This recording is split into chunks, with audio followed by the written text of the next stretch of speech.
Welcome to Draw This. Draw This is a series of videos where I'll randomly generate a word and then draw it for you in real time while describing my process so that you, the viewer, can follow along. So I'm going to go ahead and generate a word, and that word is rock. So we'll take a look at how to draw a couple of different kinds of rocks. We'll do a smooth rock and a rough rock. So creating two layers here. One is for smooth and one is for rough. And we'll start with the smooth. I'm going to use the scratchboard tool to draw on the smooth rock because it has a nice smooth edge. We'll just use a dark gray, and I'm going to paint in a kind of oval shape for the rock. We'll go to the rough layer, and for this we will use the mountain knife. This is a custom brush variant that I made, and it just makes a nice jagged edge. You kind of want to paint with the edge of the brush, so I'm going to make something like this. That looks like an old Paleolithic stone tool or something like that.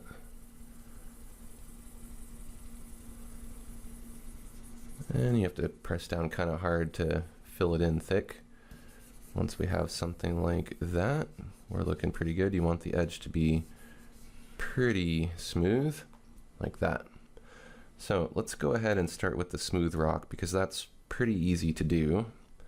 We'll turn on preserve transparency so that we can't paint outside of this shape, and we're going to use the digital airbrush to shade it and add three-dimensionality. So we'll take a darker color and we'll use a pretty big airbrush, and we're going to decide that the light's going to be coming from the top left. So I'm going to shade the bottom right edge of the rock, and I'm going to use this nice gradient that this brush creates to add some three-dimensionality.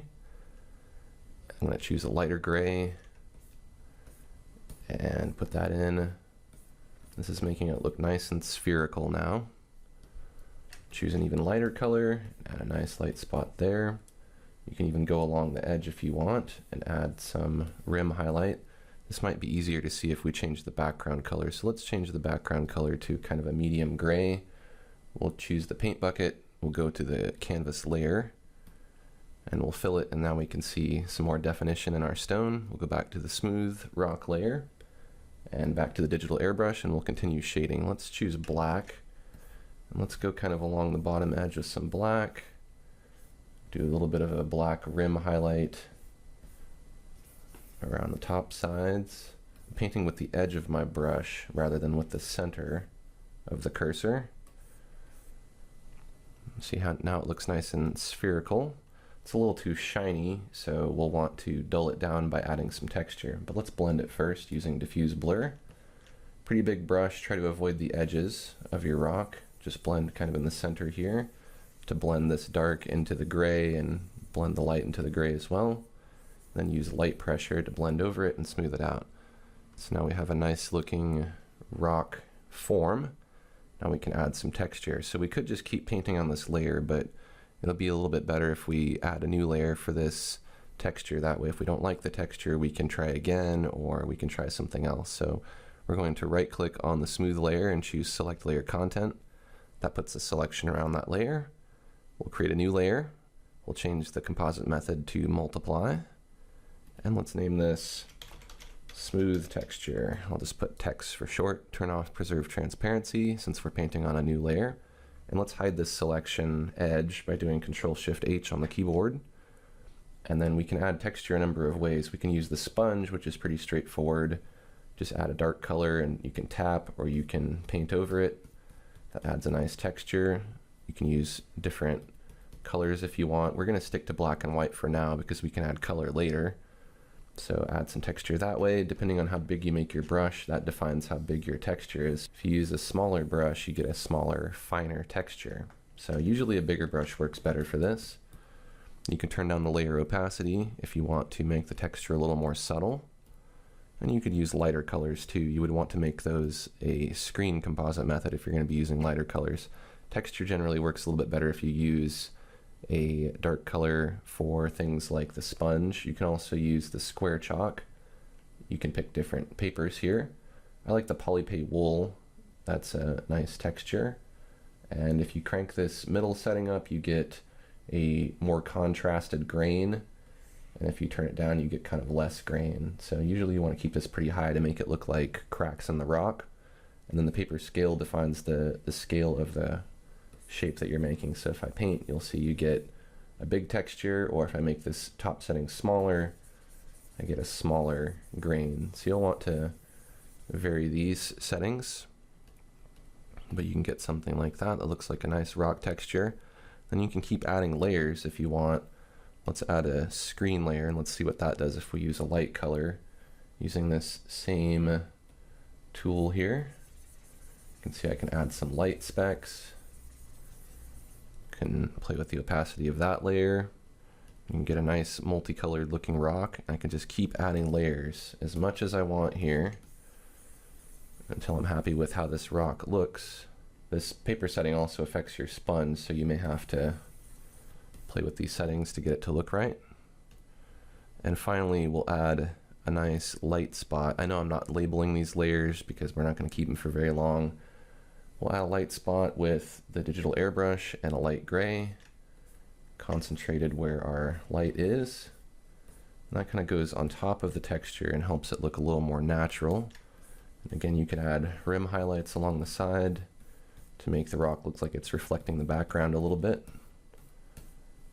And we have a rock. You could put cracks in it too if you want, using the detail oils brush. We could create a new layer for that. To do cracks, you just use a nice thin brush and draw in some little cracks. You want to put light right against dark, so just kind of go right along your light area with a dark area, and that'll make it look like a crack. Add the light next to the dark, and there you go. You can see we have a little crack. Now I'm not going to do too many cracks on this because I want to move on to the other kind of rock. So let's go ahead and just group all of these smooth rock layers, and we'll call the group smooth. We'll go over to the rough layer. We'll turn on preserve transparency so that we don't paint outside this shape accidentally. And we'll pick a darker gray. We'll use that same mountain knife, and we will have to also deselect our selection that's still active here. I always forget that. You probably forget it sometimes too. If you do Control-Shift-H, that brings your selection back so that you can see it. Just do Control-D to deselect, and it'll go away. Then you can paint on the rough rock layer. So we'll go ahead and paint with this dark gray. I'm kind of going to divide it down the center here, so it looks like it's kind of a spearhead or arrowhead or something like that. And then we will use an even darker color just to kind of add some cracks in it. We'll go to the other side and we will darken that. Might even lighten it in a couple places. And then let's blend it. So we will blend it using the coarse oily blender because we wanted this to look very coarse and textured while we blend. We'll keep using the Polypay wool paper. Let's make our paper texture a little bit smaller and give that a try. There we go. What we want is a effect kind of like this, where we're getting some texture while we're blending. Again, you want to stay away from the edges while you're painting. And then let's just do the same thing we did before with the smooth rock. Let's right click on the rough layer, do select layer content, turn off preserve transparency, create a new layer. Let's call it rough texture just so we know what it is. And we'll want to, of course, make that a multiply composite method. Hide the selection with Control-Shift-H. Take a dark color. We'll use the sponge again, and we'll sponge on some texture. Change our paper settings. Use a big sponge and a little sponge. Everything in between. That makes it look nice and rough. So you could do this for mountains and cliffs and close-up rocks and just about anything you want. Let's add another layer for some lighter gray. Let's use the square chalk for that. If you're having trouble getting this chalk to work, what you want to do is you want to calibrate your brush. So if you go into brush calibration, which is under the window menu, you can enable brush calibration, click this little button here, and then with the chalk brush selected, you want to just push down firmly so that you get a thick line, and then go to OK, and that'll make sure that when you paint, you're getting maximum texture and you're not getting too much opacity. So put in something like that, vary our paper again, and put in some dark area like so. And then if you want, you can play with the opacity of these layers, of course. And we have something that looks like a rock. So now if we want these to look even more realistic, we can create a new layer right above our canvas. Call it shadow, we'll make it multiply, and we'll use a dark gray for that, and we will paint in a shadow with the digital airbrush after we deselect our selection using Control D. I'm just going to paint in a little bit of shadow, because if you're going to put in rocks on the ground, unless they're like buried in the sand or something, they're going to need their own shadows to look proper. So all you really have to do is just put a little bit of dark surrounding it or along the sides so it looks like a nice shadow there. And if you go too heavy with it, you can always turn down the opacity of that layer. Let's make our background look a little textured too. I'll just go to the canvas layer and I'll select the sponge, and just so everything is kind of visually harmonious here, I'll just put in some background texture, and let's add some color to these rocks. We're not going to need all these layers if we're confident that we're done doing all the textures, so we can merge these rough layers by selecting all of them together and then doing a Control E to merge them. Just going to relabel it rough. We'll do Control E to merge the smooth layers, and now we'll do a right click on smooth, select layer content, add a new layer, make it a multiply composite method. We'll call it smooth color. And we'll hide our selection with Control Shift H so that it's not distracting us. And let's pick a kind of peachy orange color. Let's see if this works. Let's paint with the scratchboard tool, and we'll paint over the smooth rock, and you'll see that we can add color quite easily. And we can of course vary the color. We can paint with the square chalk brush, and again vary these textures or the paper settings here to get some different results. Just change your colors up a little bit here and there, and then you'll get some more interesting results. You could even use the sponge if you wanted to. And that's an interesting looking rock there. You can play with the opacity if you go a little too intense with it, but I think that looks pretty good. So let's go ahead and just group these smooth layers. Lots of practice grouping and naming today in this one. We'll go to the rough layer, we'll right click on it, do select layer content to select that layer, create a new layer, make it multiply, hide this selection as well using Control Shift H on your keyboard. We'll rename it rough color. And let's pick a color for that. Maybe we'll use a dark blue gray, and we'll paint over it with the scratchboard tool again.